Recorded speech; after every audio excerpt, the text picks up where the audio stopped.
எண்ணமெல்லாம் சிறகடிக்கும், எண்களெல்லாம் வழி கொடுக்கும், எந்நாளும் ராஜமுகம், எளியோரின் ஏறுமுகம். எந்த நிலை வந்தாலும் வந்த நிலை மாறாத நமது Rajanilai. Rajanilai TV, channel of astrology.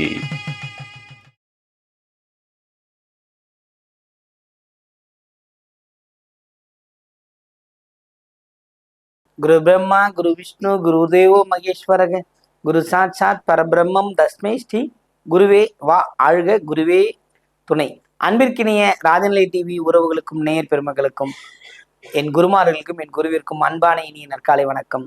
வாழ்க வளமுடன், வாழ்க வையகம். அடியில் திருக்கோவிலூர் என் ஸ்ரீ ராஜ்குமார். இன்றைய நாளுக்கான பஞ்சாங்க பதிவுகள், ராசி பலன்களை பார்ப்போம். பிப்ரவரி மாதம் 7/2/2026 சனிக்கிழமை, உத்தராயணம், விசுவாவசு வருடம், தை மாதம் 24ஆம் நாள், சஷ்டி தேய்பிறை. இன்றைய நாளுக்கான நல்ல நேரம் காலை 7:30 முதல் 8:30 வரை. மாலை நல்ல நேரம் 4:30 முதல் 5:30 வரை. கௌரி நல்ல நேரம் காலை 10:30 முதல் 11 மணி வரை. கௌரி நல்ல நேரம் மாலை 9:30 முதல் 10:30 வரை. ராகு காலம் 9 மணி முதல் 10:30 வரை. குளிகை 6 மணி முதல் 7:30 வரை. யமகண்டம் 1:30 முதல் 3 மணி வரை. இன்றைய திதி சஷ்டி. இன்றைய யோகம் சூல நாம யோகம். இன்றைய கரணம் 4:30 வரை கரத்தை, பின்பு வணிசை கரணம். இன்றைய நட்சத்திரம் சித்திரை நட்சத்திரம், சந்திராஷ்டம நட்சத்திரம், பூரட்டாதி.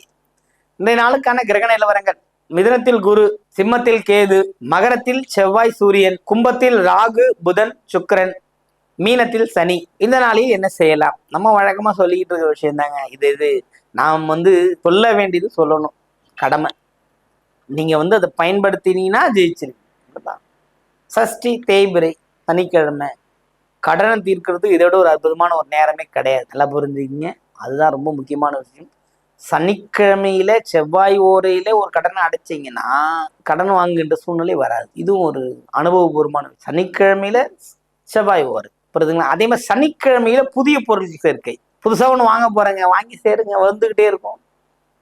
அப்படிப்பட்ட ஒரு நாள் தான் இந்த சனிக்கிழமை. சனிக்கிழமை அதுவும் இன்னைக்கு சஷ்டிங்கிறது முருகப்பெருமானோட வழிபாடு செய்வதற்கு ஒரு ஏற்றமான நாள். இந்த நாளை நாம பயன்படுத்தி ஒரு மிகப்பெரிய ஒரு வெற்றி எல்லோரும் அடையணும். இதாவது ரொம்ப ஒரு விஷயமே என்னன்னா, எல்லோரும் அந்த பலன்களை அடையணுங்கிறதா என்னோட விருப்பமே. இப்போ உதாரணத்துக்கு ஒரு முருகர் கோயிலுக்கு போறோம், எதையும் கொண்டு போக முடியல, ஒரு 6 சுத்துங்க, புரியுதுங்களா? கலியுகத்துல 2 விஷயமான வழிபாடு ஜெயிக்குதுங்க. நாம சங்கீர்த்தனம் ஜெயிக்குது. பேரை சொல்லிக்கிட்டே இருந்தா போதும். முருகா முருகா முருகா முருகா முருகா முருகா காப்பாத்துவார். ரொம்ப முருக பக்தெல்லாம் இருக்கிறாங்க. என்ன முருகா, இந்த பொருள் என்ன விலை முருகா, 50 ரூபா முருகா சாமி சொல்றாங்களே, அந்த முருகரை விடவே மாட்டாங்க. சாப்பிட்டியா சாமி, சாப்பிட்ட முருகன் சாமி. இந்த வார்த்தைக்குள்ள கடவுளை கொண்டு வந்துடுறாங்க. ஏன் அப்படி கொண்டு வரணும்? கலியுகத்துல ஏன் அது ஜெயிக்கும்னு சொல்றேன்னா, மகாபாரதத்துல இதுக்கு ரொம்ப பெரிய ஒரு பெரிய இது வச்சிருக்காங்க. அது கான்செப்ட். சகாதேவனும் கிருஷ்ணனும் பேசிக்கிறாங்க. இந்த போர் வராம தடுத்துரு. சகாதேவன் ஒரு ஜோதிடர். போர் வராம தடுக்கிறது வழி சொல்லு அப்படின்னு சொல்றாரு. திரௌபதிக்கு மொட்டை அடிக்கணும், பீமனுக்கு இந்த மாதிரி ஒரு சில விஷயங்கள்லாம் சொல்லிக்கிட்டே வரும்போது, உன்னை கட்டணும், உன்னை கட்டினா இந்த மகாபாரத போர் வராது, எல்லாரும் உயிர் ஜலம் ஜீவன் பண்ணு அப்படின்னு. பரமாத்மாவுக்கு தெரியாதா? கேட்கிறாரு கண்ணன், என்ன நீ கட்டிடுவியா அப்படின்னு. ஒண்ணு சாதாரணம், மற்றதெல்லாம் கஷ்டம், உன்னை கட்டுறது ரொம்ப ஈஸி. ஒண்ணு இல்ல, உட்காந்து ஓம் நமோ நாராயணாரு கழல் சிக்கிக்கிட்டாருங்க. கடவுளு அந்த வார்த்தைக்குள்ள சிக்கி கட்டுக்கிட்டாரு. ஐயோ என்ன அவுத்து விடு, என்ன அவுத்து விடுன்னு கண்ணன் கேட்டதாகவும், சகாதேவன் அதுக்கப்புறம் எனக்கு ஒரு வாக்குறுதி கொடு, சத்தியபிராணம் செஞ்சு கொடு, அப்பதான் உனக்கு கட்ட அவுப்பேன் அப்படின்னு. உன்னை கடவுள் இவர்கிட்ட ஒரு சத்தியம் வாங்காத, நீ எனக்கு ஒரு நீ சத்தியம் பண்ணி கொடு, என்ன கட்டின விஷயம் யாருக்கும் சொல்லிடாத, உனக்கு என்ன வர வேணும், போர் முடிவுல என் கூட இருட்டார். இவ்வளவுதாங்க. கடவுள் துணை இருந்தால் போரில் வெற்றி. அது நடந்ததோ இல்லையோ அந்த ஆராய்ச்சிக்கிட்ட இந்த கான்வெர்சேஷன், இந்த உரையாடல் எப்படி இருப்பாருங்க, எப்படி கடவுள் என்ன கேட்கிறோம், எது வேணும் அது வேணும் இல்லையே, முடிகிறவரை நீ இருப்பா, என் கூட இருப்பா, இருக்கிறாருல்ல கடவுள். இவ்வளவு பிரிக்கல. அவரு ஒரு கேள்வி கேட்டார்ல, சாமி நீ என்னை கட்டினது வெளியில இருந்து சொல்லிடாத. இவ்வளவுதாங்க. கடவுள் ரொம்ப எளிமையானவர். கூப்பிடுற விதம் இருக்கு. சரி, மேலும் சிந்திப்போம். ராசி பலனை பார்ப்போம்.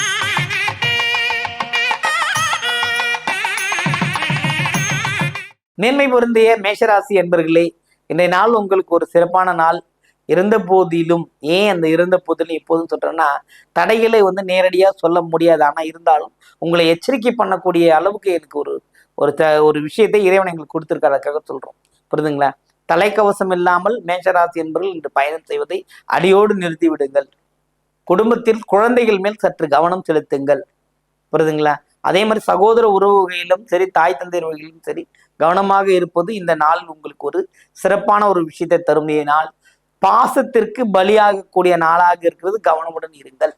மேஷத்துக்கு இன்னைக்கு அதுதான் சொல்லலாம். எதுவா இருந்தாலுமே ரொம்ப கஷ்டப்படுறாங்க, நீ கஷ்டப்படுறவங்களுக்கு போயிடக்கூடாது. அவ்வளவுதான். பாசம் காட்டு, ஏமாந்து விடாதே. இவ்வளவுதான். இன்னைக்கு வந்து மேஷத்தை பொறுத்தவரை சிறப்பான நாள். ஆனால் இந்த 2 விஷயத்தை கவனம் செலுத்தினால் வெற்றி உண்டு.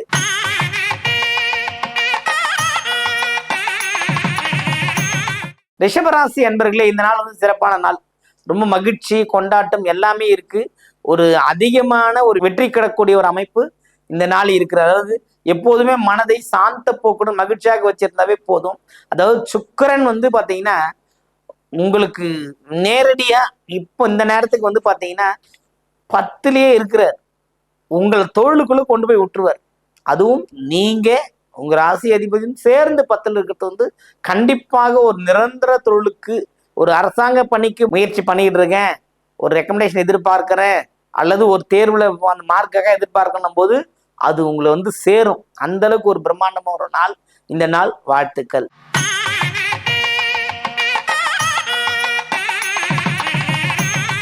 மிதன ராசி அன்பர்களே, மிதனத்தை பொறுத்த மட்டும் இதனால வந்து சிறப்பு மகிழ்ச்சி உண்டு, கொண்டாட்டங்கள் உண்டு. சிலது கழுத்து வலி வந்து போகும். இன்னைக்கு ரொம்ப அது ஒரு டென்ஷன் பேர் வழியாக தான் இருப்பீங்க. இந்த நாள்ல அப்படி ஒரு விஷயம் உங்களுக்கு வந்து சேரும், வந்து போகும். வந்து சேரல, வந்து போகும். மனசஞ்சலங்கள் நீங்கி மகிழ்ச்சி கொண்டாட்டம் அடையக்கூடிய ஒரு நல்ல நாள் இன்று உங்களுக்கு.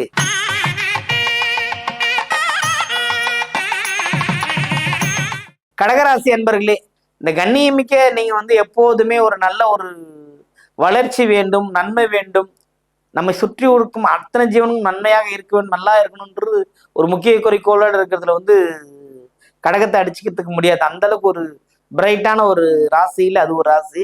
குறிப்பிட்டு சொல்லப்படி பார்த்தீங்கன்னா வந்து பூசம்லாம் வந்து ரொம்ப சிறப்பு. ஏன்னா வந்து பூச நட்சத்திரம் வந்து 9ஆம் இடத்துக்கு அந்த அதிபதி 9ல் இருந்து அந்த ராசியை தன் நகத்தை கொண்டு செய்யும்போது எல்லாவித நன்மையிலுமே நடக்கிறதுக்கு காத்துக்கிட்டு இருக்கு. அப்படிப்பட்ட ஒரு விருத்தி மிக்க சந்தோஷமான நாள் கடகத்திற்கு இன்று. வாழ்த்துக்கள்.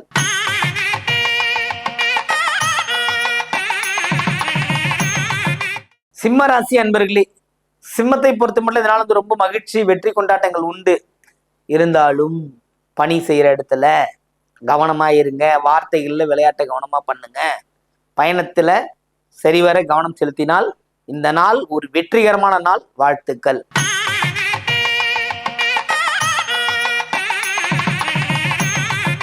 கன்னி ராசி அன்பர்களே, கன்னியை பொறுத்த மட்டும் இதனால வந்து சிறப்பான நாள் இல்லை. கவனக்குறைவா ஏதாவது செஞ்சிருவீங்க. ராசிக்குள் சந்திரனின் பயணம் உங்களை ஒரு திசை திருப்பலுக்கு கொண்டு போய் நிறுத்திடும். அதுல கவனமா இருந்தா போதும். வேகமா இருக்கணும்னு சொல்லணும், உபயம் வேகமா இருக்க மாட்டேங்க. இருந்தாலும் சந்திரனோட பயணம் என்ன பண்ணும், அவர் 2 நாள்ல உங்களை வந்து ஒரு விஷயத்த செய்யணும்னு செஞ்சு முடிவு பண்ணுவீங்க. அதில் நடக்காம போகும். அதில் வருத்தத்தை வந்துடுவீங்க. குறிப்பா சொல்லும்போது குடும்பத்திற்குள் குடும்பமும் விரயமும் உண்டு. கவனமுடன் இருந்தால் இந்த நாள் சிறப்பான நாளாக இருக்கும். வாழ்த்துக்கள்.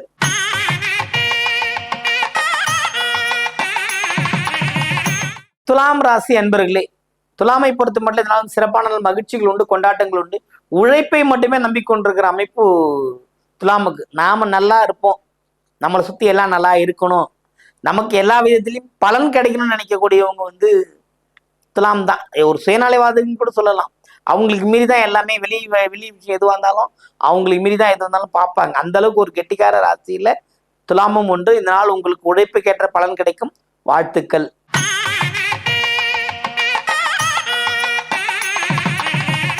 விருச்சிக ராசி அன்பர்களே, விருச்சிகத்தை பொறுத்த மட்டும் இதனால் வந்து சிறப்பு மகிழ்ச்சி கொண்டாட்டங்கள் உண்டு. கழிப்பு எல்லா வகையிலும் ஒரு ஏற்றம் உண்டு. சிறப்பான ஒரு வாய்ப்புகளும் இந்த நாளில் காத்திருக்கிறது. பயன்படுத்திக் கொள்ளுங்கள். வாழ்த்துக்கள்.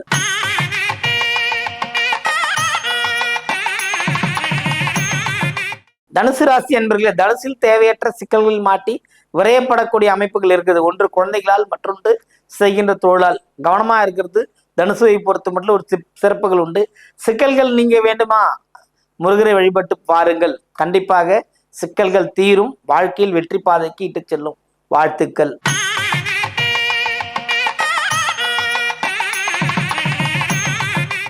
மகர ராசி அன்பர்களே, மகரத்தை பொறுத்த மட்டும் இதனால இந்த உழைப்பே கண்ணாக வச்சிருப்பீங்க. உழைப்பே ஒரு உழைப்பு தான் அப்படிங்கிறத தவிர உங்களுக்கு எதுக்கும் வேற எதுவும் தெரியாது. டெய்லி பேங்க் பேலன்ஸ் 0, ஆனா அடுத்த நாள் உங்களுக்கு பணம் வந்துடும். டெய்லி எதுவும் இல்லாம இருக்கிற மாதிரி தோடும், ஆனால் முடிவில் வெற்றி உங்க பக்கம் இருக்கும். நீங்க பயணப்பட்டுக்கிட்டு தான் பணத்தையே தேடுவீங்க. முன்னாடியே பணம் கையில வந்து நிற்காது. பிளானே இருக்காது. பிளான் பண்ணாம கிளம்புவீங்க, ஆனா உங்களுக்கு தேவையான விஷயம் உங்ககிட்ட கிடைக்கும். அந்த அளவுக்கு ஒரு உழைப்பு கைகூடி வருகின்ற அமைப்புகள் இருக்கிறது. பயன்படுத்தி கொள்ளுங்கள். சந்திராஷ்டிரம் விடைபெற்றுச்சு. கவனம் ரொம்ப சிறப்பா இருக்கு. இந்த நாள் உங்களுக்கு நல்ல ஒரு நாள். பயன்படுத்தி கொள்ளுங்கள்.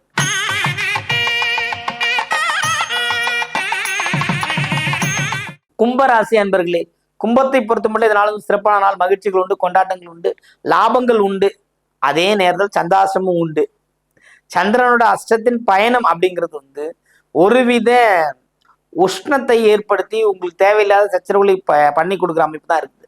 குறிப்பா புரட்டாதி நட்சத்திரம் 3ஆம் இடம் பாதிப்பு, அதே மாதிரி 7ஆம் இடம் பாதிப்பு. 3ஆம் இடம் முயற்சி, 7ங்கிறது வந்து உங்களோட எதிர்பாலையணும்.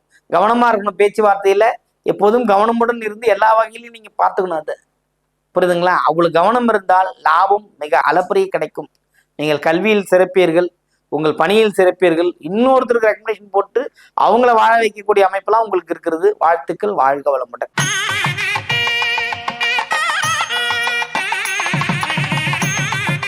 மீனராசி அன்பர்களே, மீனத்தை பொறுத்த மட்டும் இதனால வந்து செலவுகள் மேலோங்கக்கூடிய அமைப்பு இருக்குது. குறிப்பா வந்து பாத்தீங்கன்னா ரேவதியும் உத்திரட்டாதியும் வந்து செலவுக்குள்ள போய்கிட்டு இருப்பீங்க. சனியின் பயணம் உத்திரட்டாதியில் இருக்கு. புரியுதுங்களா? அதே மாதிரி ரேவதி புதன் வந்து பாத்தீங்கன்னா 12ஆம் இடத்திலே இருக்கு. அந்த ராசி தன்மையிலே, ராசி அதிபதியின் தன்மை அந்த மாதிரிதான் இருக்கு. அப்போ ஒரு விரைய செலவு உண்டு. கவனமுடன் இருப்பது ஒரு சிறப்பை தரும். வாக்குறுதி கொடுக்க வேண்டாம். இந்த நாள் உங்களுக்கு ஒரு சிறப்பான நாள். வாழ்த்துக்கள். வாழ்க வளமுடன். வாழ்க வையகம்.